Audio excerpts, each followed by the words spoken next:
In this episode of the Dandy Funhouse, we're clowning around on the basketball court to bring you the story of the Harlem Globetrotters, where they came from, not Harlem, their many historic achievements, how they didn't just penetrate the color barrier of the NBA, they shattered it like a cheap glass backboard without ever even being an NBA team.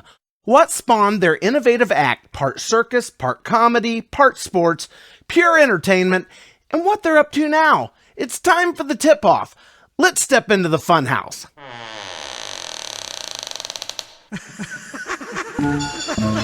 Where am I? You just entered the Dandy Funhouse.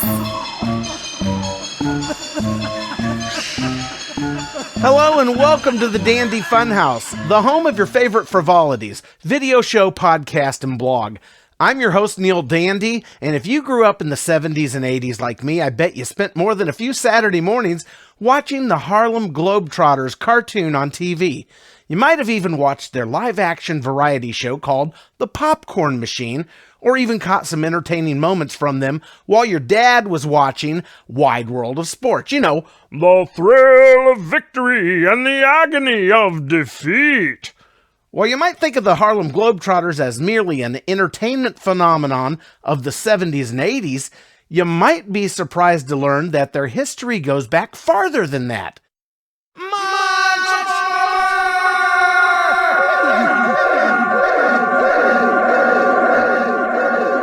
It's the year 1926 in Chicago's South Side, and the historic Savoy Ballroom is experiencing declining audiences for the dances. They decide to try the interesting combination of holding exhibition basketball games before the dances to expand the appeal. You know, fellas come for the ball game and then apologize to their gals by staying for the dance. At least I think that was probably the idea. One of the exhibition teams was called the Savoy Big Five, who were comprised of the core players of what would eventually become the Harlem Globetrotters after a dispute amongst players in 1928 that caused a split. Departing members formed the New York Globetrotters, but they were pretty much New York in name only. A year later, a man named Abe Saperstein took over management and promotion, changed the name to the Harlem Globetrotters to capitalize on Harlem being considered as the epicenter of American black culture at the time, and began touring the team everywhere he could.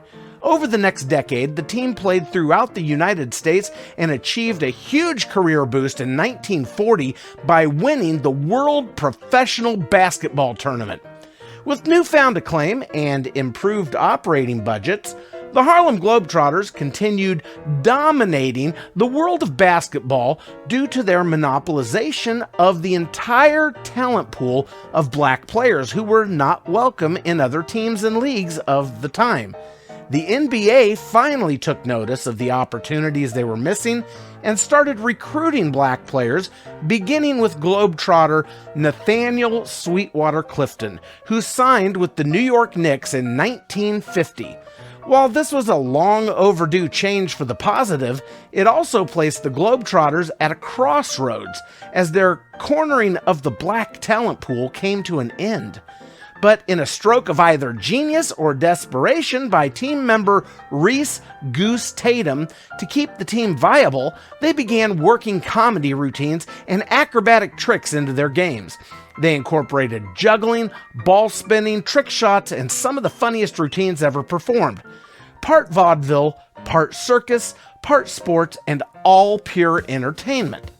With their new theatrical basketball extravaganza, they set out on their first international tour, performing for 75,000 people at Berlin's Olympic Stadium, which earned them the title Ambassadors of Extraordinary Goodwill by the U.S. State Department.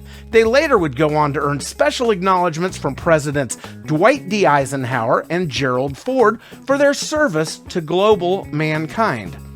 The following year, in 1951, Columbia Pictures created a dramatic film around the team simply titled The Harlem Globetrotters.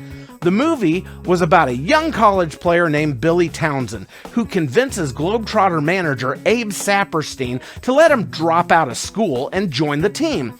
But Billy, while being a great player, disobeys too many of the coach's orders and takes too many risks on the court, eventually resulting in a knee injury which gets him benched. Poor Billy. Being the independent-minded young lad that he is, Billy then sneaks out of his hotel room against team policy to marry his girlfriend, and while trying to sneak back in, accidentally trips over a trash can in the dark, further aggravating his knee injury. Billy's not exactly the brightest bulb in the pack, you see. The following day, he hobbles to the game, convinces the coach he's good to play, but the knee buckles on the court during a critical play. The Globetrotters lose. Everyone finds out Billy lied. He's given his hobbling papers and sent packing. But, being the silver-tongued dribbler that he is, Billy manages to sweet-talk the coach of the opposing team into signing him to a 3-year, $50,000 contract under the terms that he rest his knee for the remainder of the season and to not play for any other teams. Fast forward to later in the season, Billy is biding his time working in the college chemistry lab when he learns that the New York Celtics are coming to town to play against the Globetrotters and half the school will be there. He goes with hat in hand and on recuperated knee to petition the mighty Globetrotters to let him play. The Globetrotters agree. Billy hits the court with a new attitude, a fresh perspective, and plays as a member of the team rather than a rogue rule-breaking maverick, and together they defeat the mighty Celtics. This, of course, voids his big money contract with the other team, but Billy doesn't care because in his heart of hearts, Billy has always been a Harlem Globetrotter. Did I spend too much time on that? Feels like I spent too much time on that. But honestly, you know what? I never get to do condensed movie synopsis, and I've been itching to channel my inner Sven Tooney. Anyway, back to the timeline. 1952, the Harlem Globetrotters adopt the Brother Bones and his Shadow's whistled rendition of Sweet Georgia Brown as the team's theme song, and over the years it becomes synonymous with them. I mean, you seriously can't listen to that version of the song to this day without instantly associating it with the Harlem Globetrotters. 1953, the team decides they need a competitor to be their follies and expand the routines they're able to perform. Thus, the Washington Generals become their stooges, for lack of a better team, and the troupe began truly trotting the globe, taking the show to any and every corner of the world that would have them. In 1959, the team went behind the Iron Curtain to the Soviet Union with Wilt the Stilt Chamberlain on board, who continued to play with the Harlem Globetrotters during his off-seasons with the NBA after he was signed to the NBA. Popularity continued to grow throughout the 1960s, and then in 1970, Hanna-Barbera created a Saturday morning cartoon series on CBS around the team during what most would consider their pinnacle of popularity, with none other than Scatman Crothers providing the voice for Team Captain Meadowlark Lemon, who, along with Curly and the rest of the gang, managed to get in all sorts of hijinks on every play every single week. This earned CBS some of their highest Saturday morning ratings in history and proceeded to spawn a Harlem Globetrotters Saturday morning live-action variety show called The Popcorn Machine, which often followed directly after the cartoon. They also made numerous appearances on ABC's Wide World of Sports. Yes, you know, the thrill of victory and the agony of defeat, as well as appearing on shows like Gilligan's Island, Price is Right, and countless others. In 1979, the team was honored by game maker Bally with the Harlem Globetrotters on tour pinball machine. And the team continued touring and performing almost non-stop throughout the 80s, simply doing what they do best, entertaining families anywhere and everywhere around the globe. Then, in 1993, the team was purchased by former Globetrotter Manny Jackson, who returned the team to competitive play by setting up matches against college teams. Under Manny's watch, the team's revenue quadrupled within the span of 5 years. Then came mascot madness. With Manny at the helm, the team introduced not one, not two, but 3 new mascots: Globey, Big G, and Little G. They're all blue and they all have globes for heads. Globey is the lead mascot and is said to be the most traveled mascot in professional sports, having visited 6 continents. And that's not all. In 2009, Globey parachuted from 3,000 feet onto the Naismith Basketball Hall of Fame lawn to deliver a Harlem Globetrotters basketball that had flown on the space shuttle Atlantis during a mission to the Hubble Space Telescope. And in 2020, Globey was nominated for the Mascot Hall of Fame. Big G, on the other hand, has had a bit rougher of a go. He was stolen in 2015 from the team's tour bus in Vancouver and taken hostage, but was quickly recovered almost by accident when police were tracking a missing laptop and stumbled across a case containing his remains. He was back on the court the next day because, he's just a costume. In 1995, the Washington Generals were retired as the Globetrotters foils and were replaced with the New York Nationals, who remained in that role until 2015.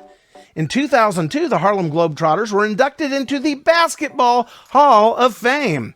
2013, the Harlem Globetrotters franchise is sold to the Hershend Family Entertainment, owner of various theme parks and tourist attractions throughout America, and the team is also co-owned by Dolly Parton, making them the company's only sports entertainment franchise.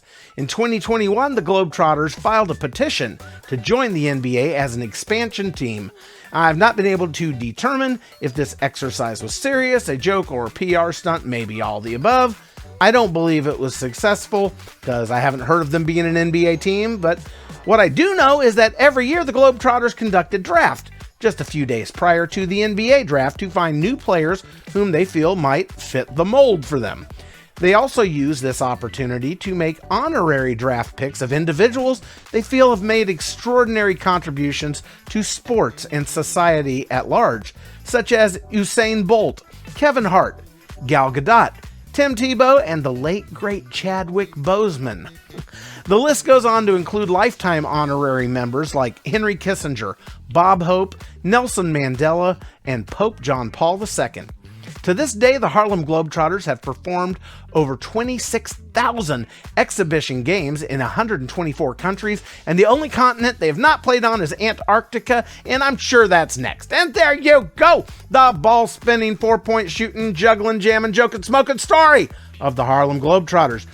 You can find them online at www.harlemglobetrotters.com, where you can also find their tour schedule. Go to their website and get your tickets now. And if you'd like to help me buy a ticket to see the Harlem Globetrotters, or just feed and clothe myself and my family in general, please consider becoming a Dandy Funhouse supporter by visiting the patronage page at dandyfunhouse.com, where you can also watch back video episodes, subscribe to the podcast, and read the blog, which is basically just the episodes in written form with pictures if you happen to be a little, slow. Supporters gain access to exclusive bonus content, and super supporters also gain access to that exact same content. Plus, I'll mail you something awesome from right here at the Dandy Funhouse, maybe this stupid ball on a stick here, if you provide me with your mailing address. We're also introducing micro donations in the podcast version, where you can donate tiny slivers of Bitcoin known as Satoshis. Micro supporters get my undying gratitude, unless of course you contribute enough Satoshis to add up to being a supporter or even a super supporter, in which case all bets are off and I'm just gonna roll out the red carpet for you. And it's complicated business running a Dandy Funhouse, folks, but that's what I do here. All right, well, I gotta go work on my free throws. Rebound back here soon to the Dandy Funhouse, where everything is always fun and dandy. Hey, check this out.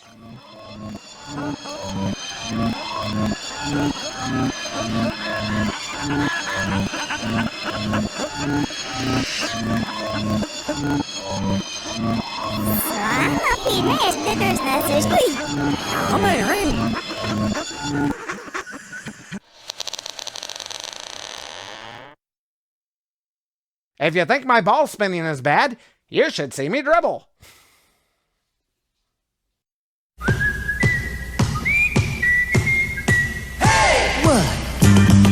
Globetrotters, oh yeah, Globetrotters.